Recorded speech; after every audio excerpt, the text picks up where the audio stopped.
पैसा था नहीं था अलग बात है, मगर 13 लाख करोड़ बैंक में आ गए। आज पूरे हिंदुस्तान में लोग परेशान हैं और खास तौर से वो लोग परेशान हैं। मैं फिर से कह रहा हूं, खास तौर से वो लोग परेशान हैं जिनका ताल्लुक बैंकिंग सिस्टम से नहीं है। हमारे मुल्क में 50% हिंदुस्तानियों के पास बैंक का अकाउंट नहीं है। हमारे मुल्क में 40 करोड़ लोग लिखना पढ़ना नहीं जानते। हमारे मुल्क में 20 करोड़ लेबर तबके के लोग हैं। हमारे मुल्क में 3 करोड़ 80 लाख छोटी बड़ी फैक्ट्रियों में काम करने फैक्ट्रियां हैं। हमारे मुल्क में 21,000 मंडियां हैं। बताइए, इतने तमाम चीजें रखने के बाद क्या कोई हुकूमत इस तरह का अहमखाना फैसला लेती है? ये फैसला हिंदुस्तान के वजीर आजम ने लिया और कह रहे कि गरीबों के लिए लिया, ब्लैक मनी के लिए लिया। मेरे भाई, मैं आज कराची की सरजमीन में खड़े होकर आपसे पूछ रहा हूं, बताओ क्या ये फैसला गरीबों के हक में था या पैसे वालों के हक में था? मेरे भाई, क्या 500,000 की नोट निकालने से आपको फायदा हुआ? क्या आपको नुकसान हुआ? क्या आप बैंक की लाइन में जाके खड़े रहे? नहीं खड़े रहे? तो फिर जो लोग आज बैंक की लाइन में खड़े हुए, सर्दी में खड़े रह रहे, 10-10 घंटे खड़े रहना पड़ रहा है, क्या आप शिवसेना बीजेपी का साथ देंगे? तो फिर आप क्या फैसला लेंगे? आपको फैसला लेना है कि यादगार फैसला लेना है, पतंग पे ही लेना है इंशाअल्लाह। मगर फिर कांग्रेस एनसीपी की बात आएगी। ये बार बार कांग्रेस एनसीपी कबाब में हड्डी बन जाती है। हर बार जहां कहीं भी हम इलेक्शन लड़ रहे, भीड़ में गए, भीड़ में हमने कामयाबियां हासिल की। औरंगाबाद में अल्हम्दुलिल्लाह आपने देखा कि औरंगाबाद की आवाम ने मजलिस इत्तेहादुल मुस्लिमीन पर भरपूर एतमाद किया। इम्तियाज जलील साहब को रुकने असेंबली मुंतखब किया। डॉक्टर गफ्फार कादरी कांग्रेस एनसीपी की साजिश की वजह से कम वोटों से कामयाब नहीं हो सके, मगर बल्दिया का इलेक्शन हुआ औरंगाबाद में और अल्हम्दुलिल्लाह मजलिस इत्तेहादुल मुस्लिमीन सबसे बड़ी अपोजिशन जमात औरंगाबाद की बल्दिया में है। औरंगाबाद की सरजमीन से आपको पैगाम मिलता होगा कि जिन बल्दी हलकों में, जिन बस्तियों में बरसों से तरक्याती काम नहीं होते थे, आज मजलिस इत्तेहादुल मुस्लिमीन की पुरजोर नुमाइंदगी पर हर इलाके में, हर मुकाम पर रोड और नाली और मोरियों का इंतजाम किया जा रहा है। स्कूल जो बंद थे, अल्हम्दुलिल्लाह उन स्कूलों का आगाज किया गया है। वक्फ की जो जायदाद पर कब्जा किया गया था, इम्तियाज जलील और मजलिस के अरकान की पुरजोर नुमाइंदगी पर करोड़ रुपए की वक्फ की जायदाद काबिजीन के पास से हासिल की गई है। मैं आज आपसे अपील करने आया हूं मेरे भाई कि महाराष्ट्र में कल तक हमारे पास कोई मुतबादिल नहीं था। अक्सर हम समझते थे कि कैसे हम बीजेपी शिवसेना का मुकाबला करेंगे, तो हमने यही समझा कि शायद कांग्रेस एनसीपी हमारा कुछ करेगी। मगर बताइए मेरे अजीज दोस्तों और बुजुर्गों, 15 साल आपने इनका साथ दिया, इनको इख्तियार दिया, इनको विधानसभा पहुंचाया, इनको कराची की बल्दिया का चेयरमैन बनाया, कर्नाटक के यहाँ पर इनको चेयरमैन बनाया। क्या क्या नहीं किया आपने, मगर नतीजा क्या निकलता है? आज भी आपके इलाकों में साफ पीने का पानी दस्तयाब नहीं, साफ पीने का पानी दस्तयाब नहीं है। मुझे अभी सलीम बेग साहब बता रहे थे, यहाँ पर मजलिस के जिम्मेदार बता रहे थे कि क्या क्या कर दिया गया। एक पिटीशन नंबर 2636 के मुताबिक गलत इस्तेमाल करते हुए 209 दुकानों को हटा दिया गया। क्या ये दुकानें किसकी थी? ये गरीब की दुकान थी, ये गरीब की दुकान थी। और कन्नड़ में आप देखती हैं कि 209 दुकानों में 90% मुसलमान थे, 90% मुसलमान थे। किस मुंह से कांग्रेस और राष्ट्रवादी आकर वोट का मुतालबा कर रहे हैं। मेरे भाई, राजीनामा नहीं दिया। हाँ, अभी आ रहा हूं, उस पर भी आते हैं।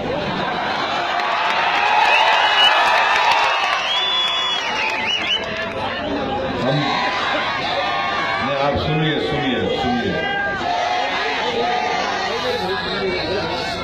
और फिर पूरा इनका कारनामा है। यहाँ काउंसिल का रेजोल्यूशन है मुस्लिम कब्रिस्तान और ईदगाह के लिए। 6 साल हो गया, अब तक नहीं हुआ। आप मजलिस के उम्मीदवार को कामयाब करिए कन्नड़ में। मैं आपसे वादा कर रहा हूं इंशाअल्लाह ताला यहां पर मुस्लिम कब्रिस्तान की जमीन भी हासिल की जाएगी। यहां पर जो गरीब आवाम को उनकी दुकानों से महरूम किया गया, उसको तोड़ा गया। इख्तिदार अगर आपके पास आएगा मेरे भाई, तो हम अच्छी तरीके से यहां पर काम कर सकेंगे। और फिर आप ये भी देखते हैं कि 12 करोड़ के काम मंजूर हुए। शादी खाने के लिए, घर के लिए, शादी घर के लिए पैसा मंजूर हुआ, मगर वो भी नहीं हुआ। स्वच्छ भारत अभियान में टॉयलेट बैतुल खला बनाना था, मगर उसको भी हमसे महरूम कर दिया गया। आप अंदाजा लगाइए कि कांग्रेस एनसीपी कन्नड़ में साफ पानी नहीं मुहैया कर सकती, बल्कि उल्टा आपको बेरोजगार कर दिए। और फिर ये भी हम देखते हैं कि जमीन दी गई है तो किसी और ट्रस्ट के नाम पर दे दी गई। क्या क्या इन लोगों ने जुल्म और उनकी तमाम दास्तानें आपके सामने है। मेरे अजीज दोस्तों और बुजुर्गों, मैं आपसे गुजारिश करने आया हूं कि औरंगाबाद में कामयाबी मिली, आपने देखा। नांदेड़ में कामयाबी मिली, बीड़ में अल्हम्दुलिल्लाह मजलिस कराची ने बल्दिया मुंतखब हुए, नंदुरबार में हुए, मलकापुर में हुए, और मलकापुर में 11 रब्बीउल अव्वल के दिन फसाद हुआ, वहां पर गड़बड़ हुई। तो कौन दौड़ कर गया मलकापुर के अवाम के दरमियान में, जो परेशानी में जिंदगी गुजार रहे थे। 80 नौजवानों को गिरफ्तार कर लिया गया था। दूसरे ही दिन कौन पहुंचता है मलकापुर में? कोई राष्ट्रवादी कांग्रेस या कांग्रेस का लोग नहीं पहुंचे। वहां पर अगर मजलूमों की मदद के लिए अगर कोई पहुंचता है तो इम्तियाज जलील औरंगाबाद से मलकापुर पहुंचते, और सिर्फ पहुंचकर वहां पर फोटो नहीं लेते, बल्कि उन इलाकों का दौरा करते हैं जहां पर हमारी जायदादों को नुकसान पहुंचाया गया था। इम्तियाज जलील जब गरीबों के मोहल्ले जात में जाते हैं तो घरों से मासूम और ज़ईफ खवातीन निकलकर इम्तियाज जलील का हाथ पकड़कर अपनी तकलीफ को बयान करती है। और वो खवातीन कहती है कि पहली मर्तबा ऐसा हुआ है मलकापुर में कि जब कभी भी गड़बड़ होती थी, कोई कांग्रेस का राष्ट्रवादी का नहीं आता था, हमारे बच्चों को गिरफ्तार करके लेकर चले जाते थे। मगर बरसों के बाद आज कोई जमात का नुमाइंदा हमारे दरमियान में आया और आकर हमारे बच्चों के ताल्लुक से बोलता है। उन खवातीन ने अपने आंख से आंसू बहाकर इम्तियाज जलील का शुक्रिया अदा किया, और इम्तियाज जलील ने मजलिस इत्तेहादुल मुस्लिमीन ने ऐलान किया कि हम अपने बच्चों को जेल से निकालेंगे। अल्हम्दुलिल्लाह 26 बच्चों की अभी तक बेल हो चुकी है। वकील का तखर्रुर मजलिस इत्तेहादुल मुस्लिमीन ने किया। मजलिस इत्तेहादुल मुस्लिमीन ने ऐलान किया कि मलकापुर में जो जायदादों को नुकसान पहुंचाया गया है, इंशाअल्लाह ताला मजलिस रिलीफ फंड से उनकी मदद की जाएगी, उनकी इमदाद की जाएगी। तो मैं आपसे बोलने आया हूं मेरे भाई, डरने और घबराने की जरूरत नहीं है। कब तक हम बीजेपी शिवसेना के डर से हम इन कांग्रेस और राष्ट्रवादी का साथ देते रहेंगे? अरे याद रखो, वो दिन चले गए कि बीजेपी शिवसेना का डर दिखाते थे। अब डरने की जरूरत नहीं है। आज जो लोग कहते हैं कि अरे यार कि आ जाएंगे आ जाएंगे। अरे आ गया तो क्या करेगा? वो क्या उखाड़ लेगा हमारा?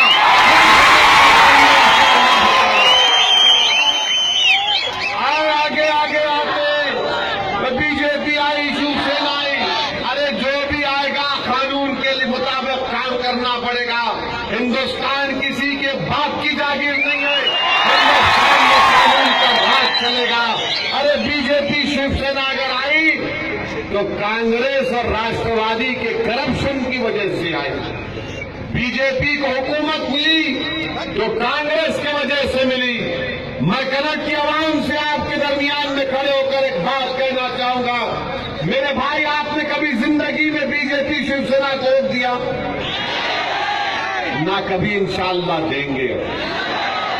मगर कब तक आप इनके डर से ये चोरों का साथ देंगे? अब आज आपसे कह रहा हूं कि बहुत हो चुका, 70 साल हो चुके इस मुल्क को आजाद होकर। क्या 70 साल में आप एक मर्तबा फैसले को नहीं बदलेंगे? मेरे भाई सुनो मेरी बात को सुनो, फैसला मत करो, सोचो उस पर। एक नस्ल, 2 नस्ल, 3 नस्ल, 4 नस्ल, 5 नस्ल निकल गई। और हम क्या इसलिए पैदा हुए कि कांग्रेस और राष्ट्रवादी को डालते रहेंगे? कौन है ये लोग? क्या किया हमारे लिए? 15 साल इख्तिदार पर रहे महाराष्ट्र में, क्या किया? महाराष्ट्र की जेलों को मुसलमानों से भर दिया। 35-36% जेलों में मुसलमान हैं। दहशतगर्दी के झूठे इल्जामात में बच्चों को डाला। मालेगांव के बच्चे 5-5 साल जेल में रहे और 5 साल के बाद बेल हुई तो 10 साल के बाद फैसला हुआ कि वो मुलविस नहीं है। हिमायत बेग की सियासत करते हैं। अजीबोगरीब माहौल इस मुल्क का हो चुका है। बहरहाल मेरे अजीज दोस्तों, बुजुर्गों, नोटबंदी, घर वापसी, नोट वापसी, ये सब चलता रहेगा। मगर हमको मुत्तहिद होकर अपने मसाइल को लड़ना पड़ेगा। डरने और घबराने की जरूरत नहीं है। याद रखो मेरे अजीज दोस्तों और बुजुर्गों, हम दुनिया में आए हैं तो एक ही बार आए हैं, एक ही बार सबको मौत आने वाली है। ये मुल्क हमारा है, इस मुल्क में हमको हमारा हक मिलकर रहेगा इंशाअल्लाह ताला। और हक कब मिलेगा? जब अराकीन बल्दिया कामयाब होंगे, जिला और पंचायत में हम लोग कामयाब होंगे, असेंबली में हमारी आवाज होगी, पार्लियामेंट में हमारी आवाज होगी। वो आपसे बोलेगा, अरे तुम्हारे अगर 5-6 कारपोरेटर जीत गए तो क्या होगा?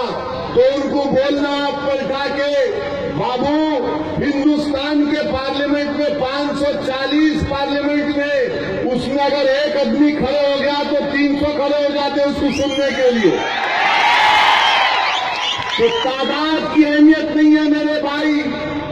जिसके पास इखलास होगा, जिसके पास कुव्वत इरादे होगी, जिसके पास हिम्मत और हौसला होगा, अल्लाह उसी को कामयाब करता है।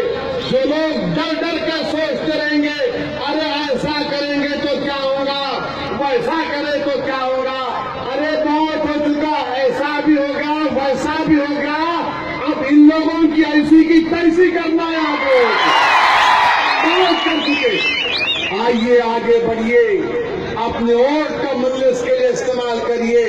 पैसे बांटने सुना आजकल में, अम्मा के जहेज में आया बात की जागी रही इनकी।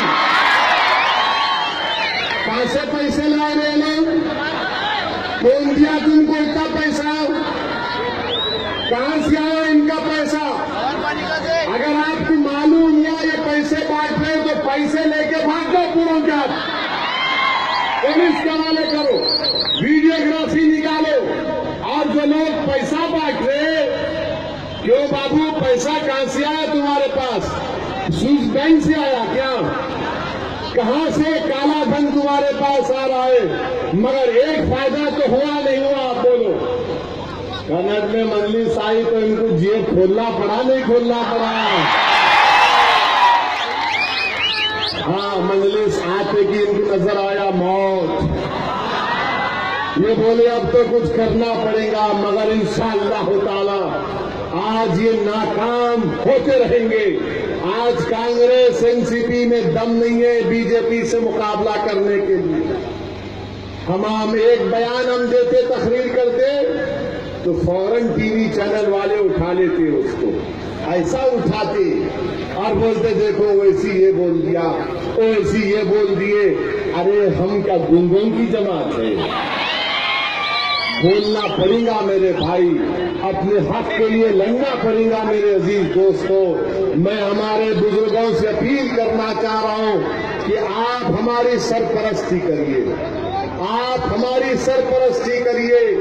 आपने बरसों फैसला लिया इन तमाम को साथ देने का। अरे ये तो एक बल्दिया का इलेक्शन है, क्या इस बल्दिया के इलेक्शन में भी आप इन लोगों का साथ देंगे जिन्होंने हमेशा हमको धोखा दिया, जिन्होंने हमेशा हमारी तरक्की में अड़चनें पैदा की? मेरे अजीज दोस्तों और बुजुर्गों, यकीनन बीजेपी शिवसेना को रोकना है, मगर रोकने का मतलब ये नहीं है कि हम अपने आप को रोक लें। रोकने का मतलब ये नहीं है कि हम अपने पार्टी को कामयाब ना करें। मजलिस आपकी पार्टी है मेरे भाई, मजलिस आपकी आवाज है, मजलिस आपकी पहचान है। आज महाराष्ट्र के हर इलाके में अल्हम्दुलिल्लाह मजलिस इत्तेहादुल मुस्लिमीन अपने परचम गाड़ते जा रही है। मजलिस दलित भाइयों के साथ है, मजलिस दलितों को साथ लेकर काम करना चाहती है। मजलिस ये कहती है कि हिंदुस्तान में महात्मा गांधी से अगर कोई बड़ा लीडर था तो अम्बेडकर था। आज अम्बेडकर वादियों से उनको पैगाम देना है कि आप अकेले नहीं है। मजलिस साफ और वाज़ेह अल्फाज में कह रही है कि SC/ST एक्ट में तरमीम नहीं हो सकती। कांग्रेस, एनसीपी, बीजेपी बोल रही है कि SC/ST एक्ट को खत्म करके रख दिया जाएगा। मजलिस इसकी मुखालिफत करेगी। अगर SC/ST एक्ट को खत्म करने की कोशिश की जाएगी तो मजलिस इत्तेहादुल मुस्लिमीन की तरफ से एहतजाज होगा। हम एहतजाज करेंगे कि दलित भाइयों से इंसाफ करना चाहिए। मेरे अजीज दोस्तों और बुजुर्गों, खास तौर से नौजवानों, डरने और घबराने की जरूरत नहीं है। लोग मुझसे कोई कह रहे थे कि भोपाल का वाकया हुआ, भोपाल भी अभी ठहरो, अभी 5 मिनट है, इतना टाइम है,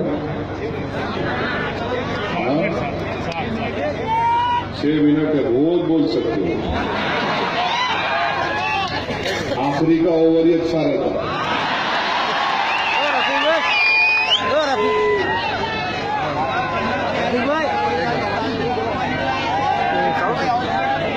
हाँ, अब हॉस्पिटल नहीं है तो क्या करेंगे?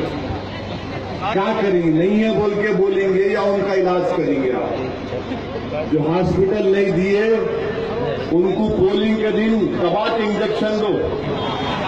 कहां देना आपको छोड़ता हूं मैं, दबा के दो इंजेक्शन, ताकि दोबारा हमारा यहां न आए और हम हॉस्पिटल को बना सके। यहां मेरे भाई आपके हाथ में है। और कोई मैं आ रहा था तो मेरे को SMS करके बोले कि साहब वो भोपाल का वाकया बोलना, भोपाल की जेल से जो लोग भागे, क्या करे अल्लाह को मालूम। आपको मालूम ना भोपाल की जेल का वाकया अजीब व गरीब वाकया हुई है। ऐसा वाकया शायद दुनिया में कहीं पर हुआ होगा। बल्कि अगर कोई इस पर पिक्चर बनाएगा तो गोल्डन जुबली हिट हो जाएगी। आप अंदाजा लगाइए मेरे भाई कि 8 लोग 32 फीट की दीवार कूद के भागे। बोलते कैसा कूदे तो बोलते एक दूसरे पे खड़े हो गए। जेल में मैं भी रहा। कांग्रेस तेलुगुदेशम मेरे को कई मरतबा जेल में डाली। मेरे 2 ससुराल हैं, 2 घर नहीं है, 2 ससुराल हैं। बीवी एक ही थी अल्हम्दुलिल्लाह। एक ससुराल हमारे ससुरे का जो दहेज में खड़ी दिए रहती है, और दूसरा हमारा जेल, जहां दूसरा की बदले डाले उसको जेल। अल्लाह के करम से जितने बार जेल को गया अच्छी इबादत हुई अल्लाह की। मगर मैं जेल में देखा कि जेल में आप घड़ी नहीं पहन सकते, जेल में आप बेल्ट नहीं लगा सकते, जेल में जूता नहीं पहन सकते, जेल का कानून है। ये लोगों को बोले कि कूद के भागे, कैसा कूदे भाई? अगर 32 फीट की दीवार पे 8 लोग खड़े रह गए के ऊपर तो जेल के लोग क्या डाल के सो रहे थे?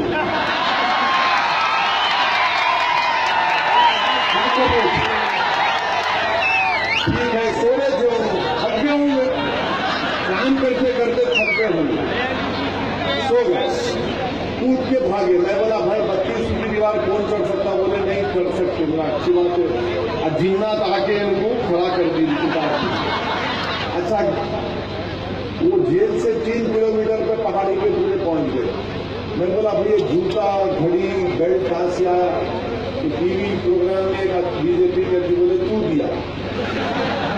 मैं बोला ठीक है मैं दिया, तो गाड़ी क्यों नहीं दिया? क्योंकि बैठ के 200 किलोमीटर दूर जाते। आप देखे होंगे टीवी पर वो पूरे दिखा रहे थे, पुलिस वाला वायरलेस सेट में बोल रहा था। क्या बोल रहा था? 8 खड़े हुए हैं, क्या करना, बातचीत करना चाह रहे। एक वायरलेस सेट पे टीवी में दिखा रहे कि हमने 4 को मार दिया, तो दूसरी तरफ से आवाज आई 3 को भी टपका दो। हमने वीडियो पे देखा कि एक बच्चे की लाश पड़ी हुई है और कहने वाला कह रहा है कि मार मार, इसमें जान बाकी है। आप अंदाजा लगाइए कि वजीर आजम ये बोलते हैं कि मैं मुस्लिम खवातीन से इंसाफ करूंगा। मेरे भाई जो नजारे वो उन बच्चों की माँ और बहन देख रहे होंगे, उनके दिल पर क्या गुजरी हो। मेरे भाई लड़ना है, उनको एहतजाज करना है, हमको अपने स्कूल के लिए, अपने बच्चों के रोशन मुस्तकबिल के लिए, अपने बच्चों के तालीम के लिए, अपने बच्चों को नाइंसाफियों से बचाने के लिए, अपने बुजुर्गों के लिए हिंदुस्तान को अगर तरक्की करना है तो उस वक्त हिंदुस्तान सुपर पावर नहीं बनेगा जब तक मुसलमान और दलित से इंसाफ नहीं होगा। और अगर हम पुकारते रहेंगे कि हमसे इंसाफ नहीं हुआ, इंसाफ नहीं हुआ, याद रखो मेरे भाई, मुझे कहने की इजाजत दीजिए कि मरहूम कायद सालार कहते थे कि दुनिया बेवा की फरियाद नहीं सुनती। आज अल्लाह ने हमको इतनी ताकत दी है कि हम अपना हक ले सकते हैं। एक जमहूरी अंदाज में हमको अपना हक लेना है। अपनी सियासी पार्टी को मजबूत करिए, अपनी पार्टी के नुमाइंदों को कामयाब करिए, और आप जाकर देखेंगे जब मजलिस के नुमाइंदे कामयाब होकर कनट में जाएंगे तो इंशाअल्लाह ताला। अभी छोड़ दिया आप लोग? नहीं हुआ, अभी 1 मिनट है मेरी घड़ी में। बहरहाल आप उठ गए तो फिर अब बैठना नहीं मेरे भाई। आप वादा करेंगे अब बैठेंगे नहीं, आप पूरे मजलिस को डालेंगे। हाथ उठाकर